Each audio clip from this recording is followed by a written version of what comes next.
आइए आज हम स्टडी करेंगे क्वेश्चन नंबर 41। कह रहा है linear combination of two hybrid orbitals belonging to atom and each having one electron leads to the formation of। तो कह रहा है कि एक ही रेखा में दो संकरित कक्षक हैं बिलोंगिंग टू टू एटम और दो परमाणु हैं। दो संकरित कक्षक हैं और दो परमाणु हैं। And each having one electron, और प्रत्येक के पास जो है एक इलेक्ट्रॉन है। Leads to the formation of, तो वो क्या बनाएगा? तो इसमें चार विकल्प दिए गए हैं, चार में एक बांड दिए गए हैं। तो कह रहा है वो कौन सा बांड बनाएगा। तो इसको देखते हैं।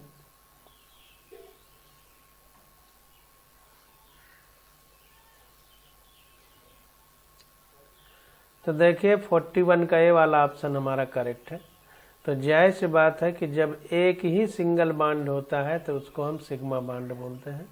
और सिग्मा बांड बनने के लिए दो परमाणु अगर हो और सिग्मा में जो सिग्मा बांड जो होता है तो वो देखिए यहाँ पर कह रहा है लिनियर कॉम्बिनेशन, मतलब एक सरल रेखा में दो परमाणु हैं, उनके पास एक एक हाइब्रिडाइज्ड ऑर्बिटल है यानी संकरित कक्षक है और एक इलेक्ट्रॉन है, जैसे H मान लीजिए हाइड्रोजन।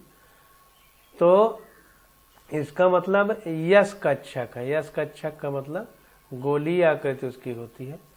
तो उनका जब आपस में कॉम्बिनेशन होता है तो जाहिर सी बात है कि एक एक इलेक्ट्रॉन होगा तो सिंगल बांड बनेगा, एकल आबंध बनेगा। और जब एकल आबंध होता है तो वो सिग्मा ही होता है। तो 41 का पहला विकल्प सही हो जाएगा, सिग्मा बांड। अगला क्वेश्चन है, कह रहा है which one of the following does not apply the metallic bond. तो कह रहा है जो चार विकल्प दिए गए हैं इनमें से कौन सा मेटेलिक बांड यानी धात्विक आबंध में लागू नहीं होता। नॉट अप्लाई यानी लागू नहीं होता। तो 42 नंबर क्वेश्चन देखते हैं।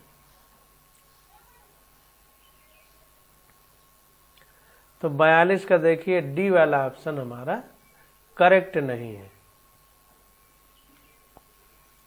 डी हाईली डायरेक्टेड बांड, ये गलत है। हाईली डायरेक्टेड बांड नहीं होता है, मतलब कि दिशा का महत्व जिसमें बहुत ज्यादा। इसको देखते हैं।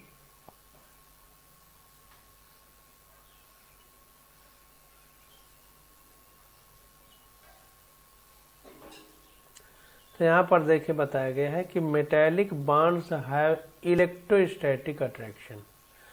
जो मेटेलिक आबंध होते हैं उनमें वैद्युत आकर्षण बल जो होता है, और वो भी स्थिर वैद्युत आकर्षण बल, इलेक्ट्रोस्टैटिक। इलेक्ट्रो मीन्स वैद्युत, स्टैटिक मीन्स स्थिर। तो स्थिर वैद्युत आकर्षण बल होता है on all side and hence do not have directional characteristics. और ये जो होता है, जैसे मान लीजिए कोई आवेश है, उस आवेश को रख दिया जाए तो विद्युत बल रेखाएं जो होंगी वो चारों ओर जाएंगी, यानी विद्युत क्षेत्र उसका सारी तरफ होगा, एक दिशा विशेष में नहीं होगा। तो चूंकि मेटेलिक जो बंध होते हैं, धात्विक आबंध होते हैं, उनमें स्थिर वैद्युत आकर्षण वाला गुण पाया जाता है। और चूंकि कोई आवेश है उसमें जो विद्युत क्षेत्र होता है चारों ओर होता है, कोई एक दिशा विशेष नहीं होती है, तो इसलिए वो सारी दिशाओं में होगा उसका प्रभाव। तो do not have directional characteristic, यानी उनमें जो है दिशीय प्रवृत्ति नहीं होती। तो 42 का डी वाला हमारा सही हो जाएगा। ये अप्लाई नहीं होगा डी वाला। हाईली डायरेक्टेड बॉन्ड नहीं होते हैं मेटेलिक बॉन्ड, ठीक ना। तो 42 का डी ऑप्शन हमारा करेक्ट हो जाएगा। अब 43 नंबर क्वेश्चन देखते हैं। 43 नंबर क्वेश्चन में कह रहा है the angle between the overlapping of one s orbital and one p orbital is. एक s कक्षक और एक p कक्षक का अतिव्यापन हो रहा है। ओवरलैपिंग मतलब एक दूसरे के पास आके सट रहे हैं, तो कह रहा है कि उनके बीच कोण कितना होगा। तो यहाँ पर देखिए जो यस ऑर्बिटल यानी यस कक्षक होता है वो गोलाकार होता है और पी कक्षक डमरू के आकार का होता है। ये हम जब एनसीईआरटी पढ़ा रहे थे तो हमने बड़े विस्तार से इसको बताया है। तो जाहिर सी बात है कि ये गोलाकार है, ये डमरू के आकार का है और अक्षीय अतिव्यापन हो रहा है ये अक्ष में। तो जाहिर सी बात है कि अगर इनके बीच एक सरल रेखा खींच दी जाए ऐसे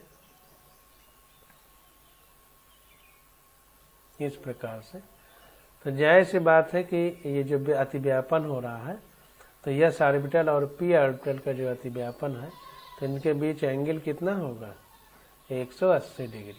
तो वही कह रहा है the type of overlapping between yes and P orbitals occurs along internuclear axis. तो यस और पी ऑर्बिटल का जो है जो अतिव्यापन होता है वो अंतरनाभिकीय होता है, मतलब इंटरन्यूक्लियर, मतलब ये यस का नाभिक है और ये पी का नाभिक है, तो ये आपस में मिल रहे हैं एक अक्ष में। Hence the angle is 180 degree, इसलिए इनके बीच का कोण कितना होगा 180 डिग्री। जाहिर सी बात सीधी रेखा होती है तो कोण 180 डिग्री होता है। तो 43 का ये वाला ऑप्शन हमारा करेक्ट हो जाएगा। 43 का ये ऑप्शन करेक्ट हो जाएगा। अब आ जाता है हाइब्रिडाइजेशन यानी संकरण। तो संकरण से संबंधित जितने क्वेश्चन हैं वो अब हम लोग करेंगे। तो पहला क्वेश्चन है, कह रहा है which are the following pair of compounds is isoelectronic and isostructural. कह रहा है कि जो 4 विकल्प दिए गए हैं इनमें जोड़े दिए गए हैं, तो इन जोड़ों में से कौन सा आइसो इलेक्ट्रॉनिक, आइसो का मतलब समान, इलेक्ट्रॉनिक का मतलब इलेक्ट्रॉन, किनमें समान इलेक्ट्रॉन है और आइसो स्ट्रक्चरल और सम संरचनात्मक भी है। संरचना भी समान है और इलेक्ट्रॉन भी समान है। ये हमको जोड़ा बताना है जो 4 विकल्पों में दिया गया है। तो यहाँ पर देखिए सारणी बना करके दिखा दिया गया है और जो 4 विकल्प दिए गए थे उनमें से किसी में भी समान इलेक्ट्रॉन नहीं है, न समान संरचना है, अभी देख रहे हैं। तो ये नन वाला मतलब नन बताया है, मतलब वो 4 विकल्पों में से कोई नहीं सही है। तो आप आवर्त सारणी जब देखेंगे तो टी और I2 इनके इलेक्ट्रॉन जोड़ लीजिएगा, तो टी और TeI2 में जो है 158 इलेक्ट्रॉन है और इसकी आकृति बेंट शेप होगी। XeF2 में 72 इलेक्ट्रॉन है, लिनियर स्ट्रक्चर होगी, मतलब सरल रेखा में, बेंट का मतलब मुड़ा हुआ। IBr2 माइनस में 124 इलेक्ट्रॉन है, आकृति लिनियर होगी, सरल रेखी। XeF2 में 72 इलेक्ट्रॉन है, आकृति लिनियर होगी यानी सरल रेखी। IF3 में 80 इलेक्ट्रॉन होंगे, आकृति टी शेप होगी। XeF2 में 72 इलेक्ट्रॉन है, आकृति लिनियर होगी। BeCl2 में 38 इलेक्ट्रॉन है, आकृति लिनियर होगी। XeF2 में 72 इलेक्ट्रॉन है, आकृति लिनियर होगी। तो आइसो इलेक्ट्रॉनिक यानी सम इलेक्ट्रॉनिक कोई भी नहीं है।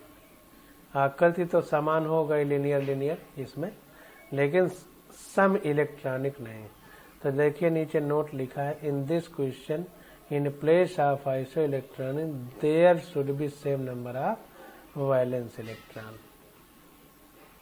तो कहने का मतलब ये है कि जो 4 विकल्प दिए गए हैं इनमें से आइसो इलेक्ट्रॉनिक नहीं है, यानी सम बराबर के इलेक्ट्रॉन किसी भी विकल्प में नहीं दिए गए। अब इनकी संरचनाएं कैसे लिखी गई हैं तो हमने आपको लोन पेयर के हिसाब से पीछे जो क्वेश्चन है उनमें सब में दिखाया है। अब इनको आप लोग बनाइएगा, बनाएंगे तो उससे पता चलेगा कैसे आइसो स्ट्रक्चरल है। अब 45 नंबर क्वेश्चन देखते हैं।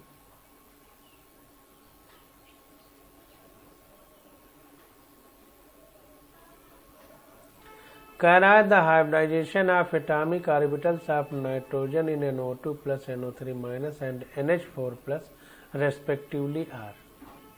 कह रहा है NO2 प्लस NO3 माइनस तथा NH4 प्लस में जो 4 विकल्प दिए गए हैं तो उनमें संकरण का जो क्रम है वो किसमें सही है, तो देख लेते हैं।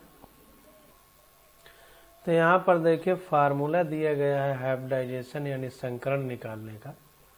तो ये फार्मूला होता है कि 1/2 और ब्रैकेट में पहले वैलेंस इलेक्ट्रॉन, जो केंद्रीय परमाणु है, सेंट्रल एटम है, उसमें बाहरी कक्षा में कितने इलेक्ट्रॉन है, यानी संयोजी कोश में कितने इलेक्ट्रॉन है, प्लस उस केंद्रीय परमाणु से कितने एकल आबंध बनाने वाले परमाणु जुड़े हुए हैं, माइनस कैटायन यानी कितने धनायन है, प्लस एनायन यानी कितने निगेटिव चार्ज वाले हैं, ऋणायन है।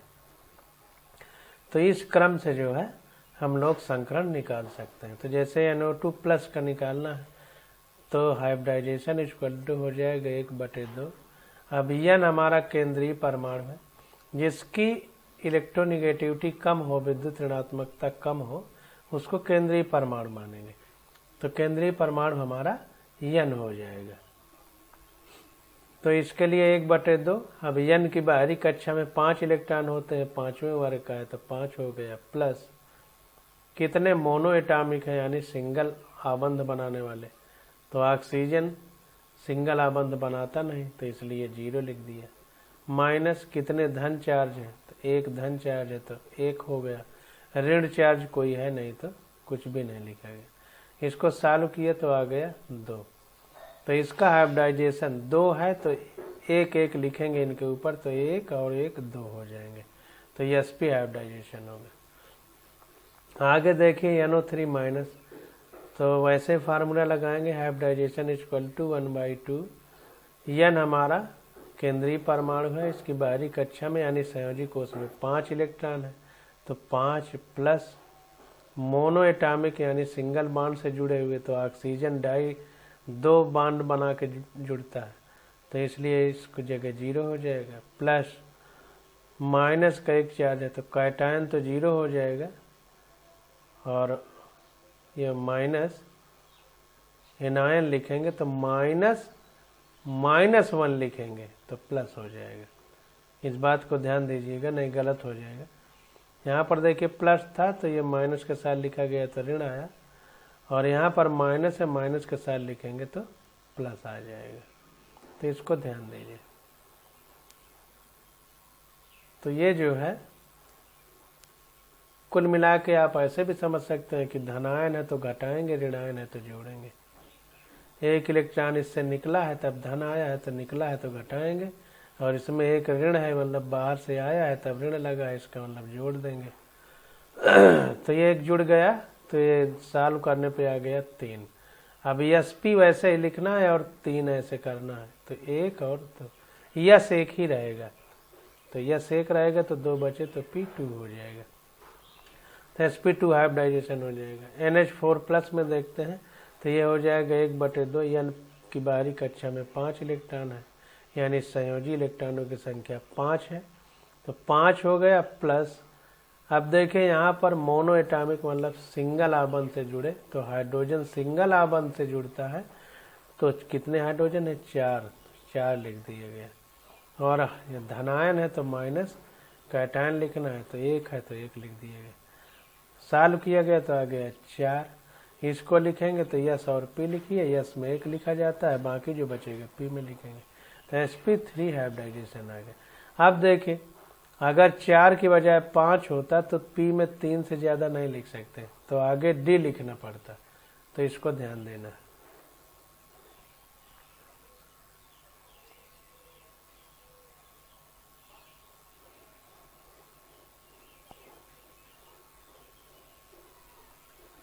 तो sp sp2 sp3 सी वाला ऑप्शन हमारा करेक्ट हो जाएगा। अगला क्वेश्चन देखते हैं 46 नंबर। कह रहा है विच of the following pair of ions is isoelectronic and iso structure. कह रहा है जो 4 विकल्प दिए गए इनमें से कौन सम इलेक्ट्रॉनिक है और सम संरचनात्मक भी हैं, ये हमको बताना है।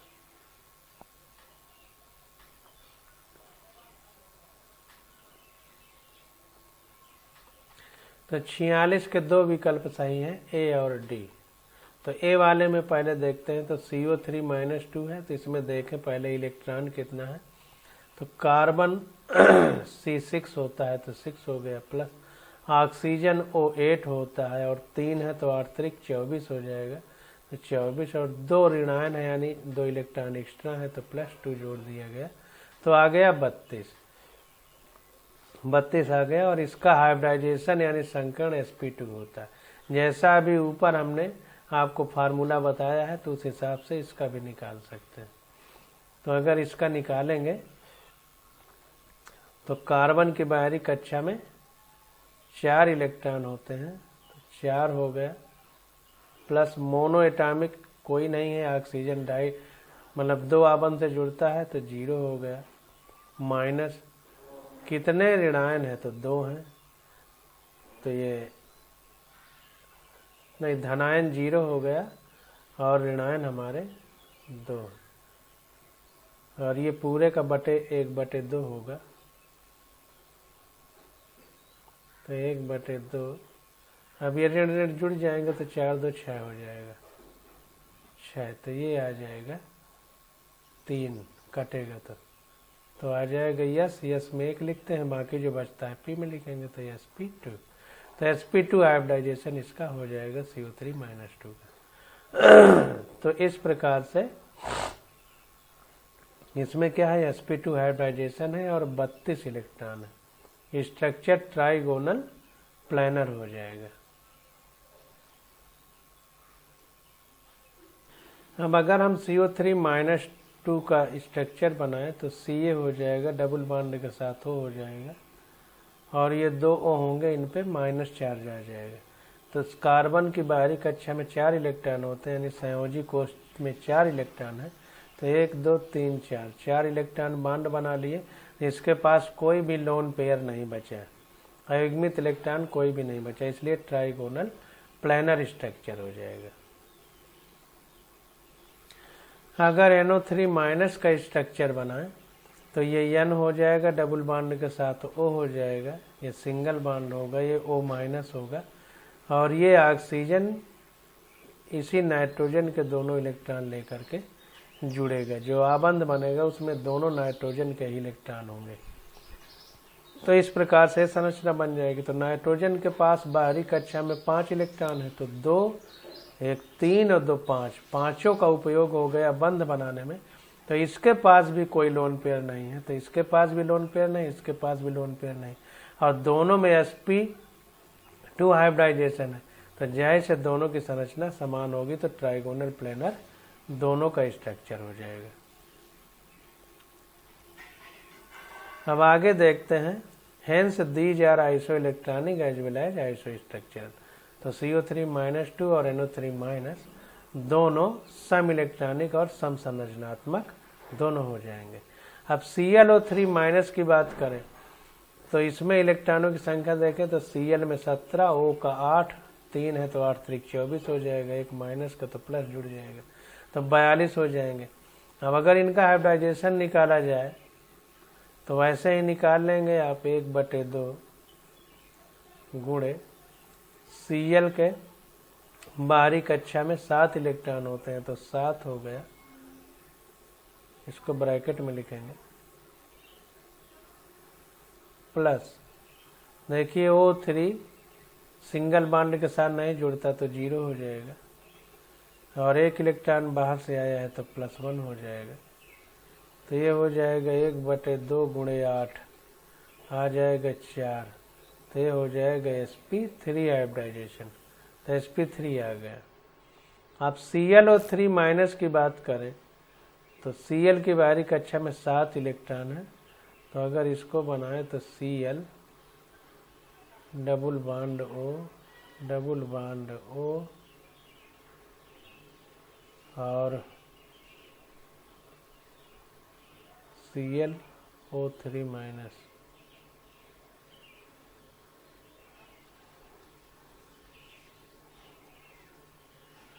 2 2 4 2 6।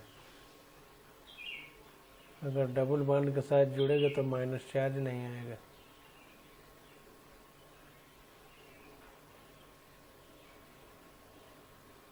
इसको देखते हैं ClO3 को। तो इस प्रकार से संरचना बनाई जा सकती है। Cl डबल बॉन्ड O और एक ये सिंगल बॉन्ड के साथ जुड़ेगा तो एक माइनस चार्ज यहाँ लग जाएगा। तो 2 2 4 एक 5 इलेक्ट्रॉन क्लोरीन के भाग ले लेंगे बंध बनाने में, और 2 बचेंगे तो लोन पेयर के रूप में रह जाएंगे। तो इस तरह से ये इतना मिला के ट्राइगोनल हो जाएगा, और ये जो है ऊपर को जाके पिरामिड बना देगा, तो ट्राइगोनल पिरामिडल हो जाएगा। इसी प्रकार CO3-2 का निकाल लेंगे हाइब्रिडाइजेशन, ये ट्राइगोनल प्लेनर होगा। तो प्लेनर है तो जाहिर सी बात है कि इस पे लोन पेयर नहीं होंगे। तो इसका भी स्ट्रक्चर बना के देख लेते हैं, बाकी आप लोग बनाइएगा। ये देखिए CO3-2 का स्ट्रक्चर हो गया। तो C डबल बॉन्ड O है, यहाँ पर 2 ऑक्सीजन रहेंगे, उन पे एक एक नेगेटिव चार्ज रहेगा। तो 1 2 3 4 इलेक्ट्रॉन बाहरी कक्षा में है कार्बन के, चारों ने आबंध बना लिए। इसका मतलब यहाँ पे कोई भी लोन पेयर नहीं। तो इसका स्ट्रक्चर कोई दबाने वाला है नहीं, तो प्लेनर होगा, तो ट्राइगोनल प्लेनर हो जाएगा। इसका ट्राइगोनल पिरामिडल है क्योंकि एक लोन पेयर बचा था। तो कह रहा है hence these are neither isoelectronic nor isostructure. तो ना तो स्ट्रक्चर समान है ClO3- और CO3-2 का, और ना ही इलेक्ट्रॉन बराबर है, तो दोनों सही नहीं है। अब C वाले में देखते हैं। तो C का इन्होंने निकाला है, तो SO3-2 में sp3 हाइब्रिडाइजन है, ट्राइगोनल पिरामिडल स्ट्रक्चर है। इसी प्रकार NO3- में sp2 हाइब्रिडाइजेशन है, ट्राइगोनल प्लेनर है। तो इनमें भी न इलेक्ट्रॉन समान है और न स्ट्रक्चर समान है, तो neither iso electronic nor iso structure. D वाले में देखते हैं तो ClO3- इसको निकाले तो sp3 हाइब्रिडाइजेशन ट्राइगोनल पिरामिडल है, ऊपर पढ़ ही चुके हैं। SO3-2 में जो है sp3 हाइब्रिडाइजेशन है और ट्राइगोनल पिरामिडल ये भी है। तो इसलिए जो है ये दोनों ऑप्शन ए और डी सही हो जाएंगे। अब इसका तो स्ट्रक्चर हमने बता दिया था, इसका बता देते हैं बना के। तो यस हमारा केंद्रीय परमाणु हो जाएगा। यस हमारा 6वें वर्ग में है, तो बाहरी कक्षा में 6 इलेक्ट्रॉन होंगे। तो इसको बनाते हैं।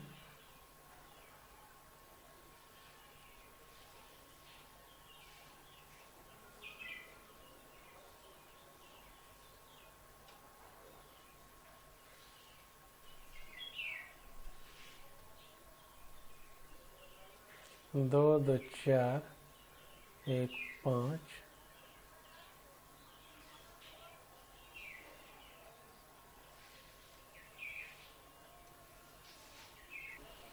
तो इस प्रकार से संरचना बनेगी SO3-2 की। यस है, डबल बॉन्ड के साथ हो जुड़ेगा, सिंगल बॉन्ड के साथ ये जुड़ेंगे, और एक एक निगेटिव चार्ज यहाँ हो जाएगा।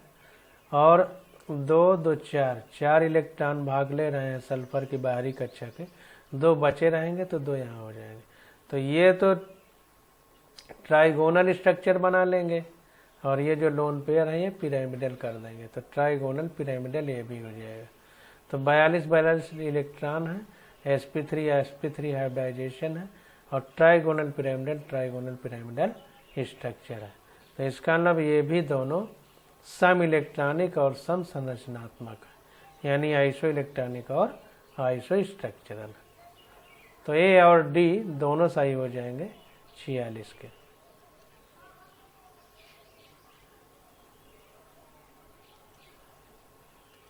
अब 47 नंबर क्वेश्चन देखते हैं। कह रहा है the correct geometry and hybridization for XCF4R। तो XCF4 का जो है करेक्ट हाइब्रिडाइजेशन और इसका हमको जियोमेट्री यानी संरचना बताना। तो देखिए Xc हमारा 8वें वर्ग का तत्व है, यानी इसकी बाहरी कक्षा में 8 इलेक्ट्रॉन है। तो जाहिर सी बात है कि सारे करेंगे। तो HCl4 है, फ्लोरीन की बाहरी कक्षा में 9 इलेक्ट्रॉन होते हैं, तो उसको एक अगर मिल जाए तो अष्टक कंप्लीट हो जाएगा। तो एक इलेक्ट्रॉन के साथ ये आबंध बनाएगा। तो HCl4 की संरचना है, तो 2 2 4 इलेक्ट्रॉन तो बंध बनाने में Hc के यूज हो गए, बचे 4 इलेक्ट्रॉन, तो लोन पेयर के रूप में यहाँ पड़े हुए हैं। अब अगर इसकी संरचना की बात करें तो यहाँ पर देखिए स्क्वायर जैसे बन गया, फ्लोरीन की वजह से 4 फ्लोरीन है। अब एक ऊपर लोन पेयर है, एक नीचे, तो स्क्वायर ऑक्टाहेड्रल स्क्वायर प्लेनर बन जाएगा, अष्टफलकी हो जाएगा। अगर इसको ऐसे मिला दिया जाए, ऊपर वाले लोन पेयर को ऐसे ऐसे मिला दिया जाए तो 4 फलक ऊपर बन जाएंगे, नीचे वाले को ऐसे ऐसे मिला दिया जाए तो 4 फलक नीचे बन जाएंगे चारों फ्लोरीन से। तो 4 फलक ऊपर रहेंगे, 4 फलक नीचे, तो संरचना अष्टफलकीय हो गई। तो टेट्राहेड्रल अष्टफल, ऑक्टाहेड्रल जियोमेट्री होगी, अष्टफल की संरचना, या स्क्वायर प्लेनर शेप कह सकते हैं, स्क्वायर प्लेनर। देखिए स्क्वायर जैसे बन रहा है एक प्लेन में। तो ये हमारा 47 का ए ऑप्शन करेक्ट हो जाएगा। ऑक्टाहेड्रल हाइब्रिडाइजेशन sp3d2 हो जाएगा।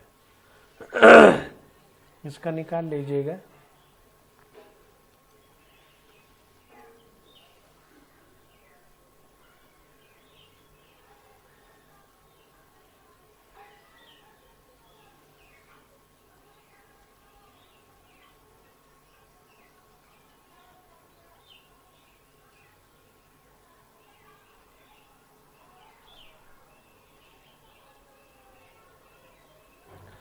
यहाँ पर देखिए हमने संकरण निकाला, तो 1/2 गुणे केंद्रीय परमाणु की बाहरी कक्षा में इलेक्ट्रॉन, तो Hc की बाहरी कक्षा में 8 इलेक्ट्रॉन है, प्लस कितने मोनो एटॉमिक एटम जुड़े हुए हैं, यानी एक आबंध बनाने वाले।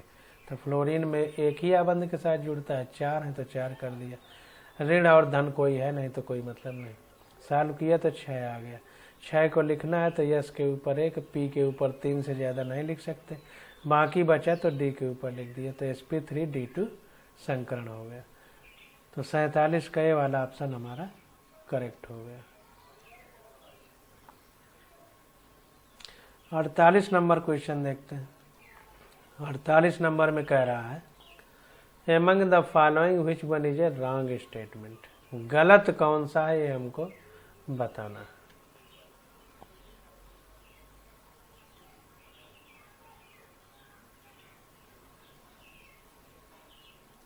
तो 48 का सी वाला ऑप्शन हमारा गलत है। यहाँ पर देखिए स्ट्रक्चर बना करके बताया। तो SeF4 की बात करें तो Se हमारा 6वें वर्ग का तत्व है। तो 4 इलेक्ट्रॉन के साथ फ्लोरीन के 4 फ्लोरीन के साथ बांध बना लिए, 4 इलेक्ट्रॉन, 2 बचे तो यहाँ लोन पेयर के रूप में रह गए। तो ये sp3 डिहाइब्रिडाइजेशन हो जाएगा और आकृति इसकी सीसा शेप होगी। इसी प्रकार CH4 की बात करें तो sp3 हाइब्रिडाइजेशन होता है और टेट्राहेड्रल स्ट्रक्चर यानी चतुष्फलकीय संरचना होती है, ये हम पीछे पढ़ चुके हैं। तो ये सीसा शेप है, ये टेट्राहेड्रल है। अब क्वेश्चन में क्या कह रहा है ऑप्शन में, उस हिसाब से पता चलेगा कि गलत क्यों है। SeF4 and CH4 have same shape, ये गलत है। ये चतुष्फलकीय है, ये सीसा शेप, इसलिए 48 का सी वाला गलत हो जाएगा और गलत ही हमसे पूछ रहा है, तो 48 का सी हो जाएगा। स्ट्रक्चर और संरचना हाइब्रिडाइजेशन अब आप निकाल के सीखिए, गलत अगर ना समझ में आए तो पूछिए, वैसे संरचना उसमें बना दी गई। 49 नंबर क्वेश्चन कह रहा है, in which of the following pair both the species are not isostructural, सम संरचनात्मक कौन सी नहीं है, ये पूछ रहा है।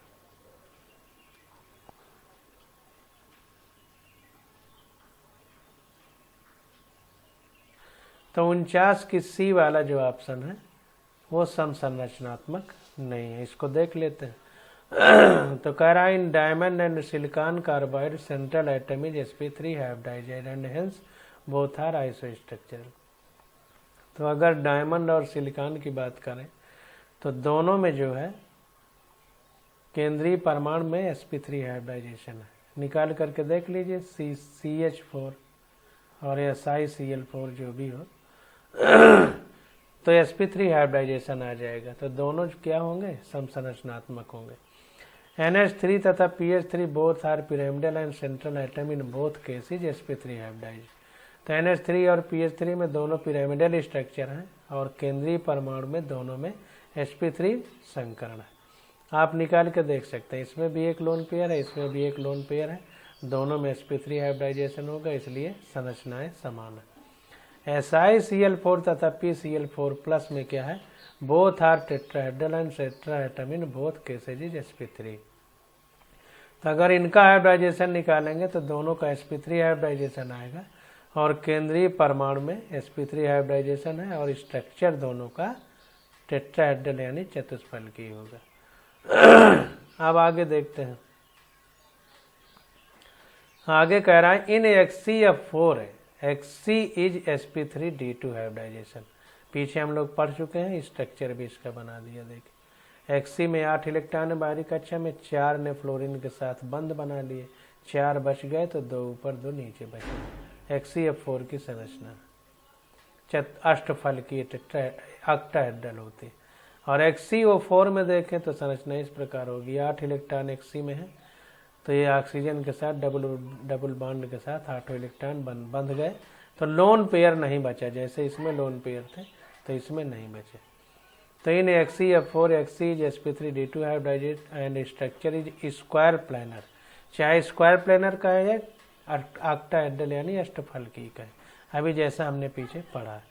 While in HCO4 Hc is sp3 hybridize और HCO4 में जो है Hc हमारा sp3 हाइब्रिडाइजेड। कैसे हाइब्रिडाइजेशन का फार्मूला होता था 1/2 गुणे केंद्रीय परमाणु की बाहरी कक्षा में इलेक्ट्रॉनों की संख्या, तो 8 हो गई, प्लस सिंगल बॉन्ड से कितने जुड़े हैं, कोई नहीं जुड़ा तो 0 हो जाएगा, प्लस कितने ऋणायन है, कोई नहीं है तो 0 हो जाएगा, प्लस कितने धनायन है, कोई नहीं तो 0 हो जाएगा। तो ये इससे कट के 4 आ जाएगा। तो 4 है अगर तो यस में 1 लिखेंगे, पी में 3, तो sp3 हाइब्रिडाइजेशन, इसलिए इसका sp3 हाइब्रिडाइजेशन। तो Hc is sp3 hybridize and structure is tetrahedral, structure इसका टेट्राहेड्रल होगा। तो इस प्रकार से हम लोग संरचना और आकृतियां निकालते हैं। तो 49 का सी वाला ऑप्शन हमारा सही हो जाएगा। सी HCl4 और HCO4 जो है ये सम संरचनात्मक नहीं है। अब 50 नंबर क्वेश्चन देखते हैं। कह रहा है maximum bond angle at nitrogen is present in which of the following. कह रहा है सबसे ज्यादा बॉन्ड एंगल किसमें है।